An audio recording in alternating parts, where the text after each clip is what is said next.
Hello everyone, দিনটা ছিল 8 April are great ইস্টার্নে আজকে চলে এসেছে আমি মা বাবা। তো কি কিনবো দেখে নাও, এখন আমরা কি কিনতে যাচ্ছি আজকে। তো আজকে আমরা এসি কিনতে চলে এসেছি।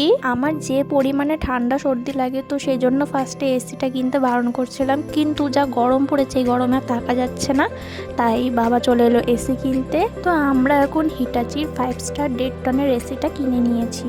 তারপর আমরা চলে এলাম গ্রিল স্যান্ডউইচ মেকার দেখতে, কিন্তু যে কোম্পানিটা আমরা নেব সেটা এখন নেই, কিছুদিন পর আসবে, তাই এখন এটা আর নিলাম না। তো এখান থেকে বেরিয়ে আমি চলে গেলাম বিরুদের বাড়িতে, কারণ আজকে বিরুর বার্থডে। তো শ্রীলেদার্স থেকে আমি এই ওয়ালেটটা ওকে গিফট করেছি। এখন কেক কেটে নিচ্ছে, এরপর কেক খেয়ে নিয়ে চলে গেলাম উপরে, কারণ উপরে খাওয়া দাওয়া হচ্ছে।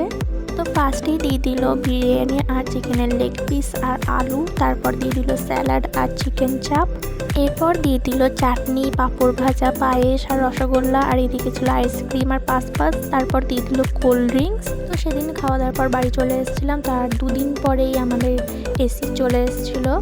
আর এই যে পয়লা বৈশাখের দিন আমাদের এসিটা ইনস্টলেশন করা হচ্ছে, আর এই যে কমপ্লিট এখন। তারপর সন্ধ্যাবেলায় আমি আর মা বেরিয়ে পড়েছিলাম মৌচাকের সিঙ্গারা খেতে। আর এই পয়লা বৈশাখের পরের দিন থেকেই কামাখ্যা মন্দিরে মেলা শুরু হয়, তো সেখানেই চলে গেছিলাম।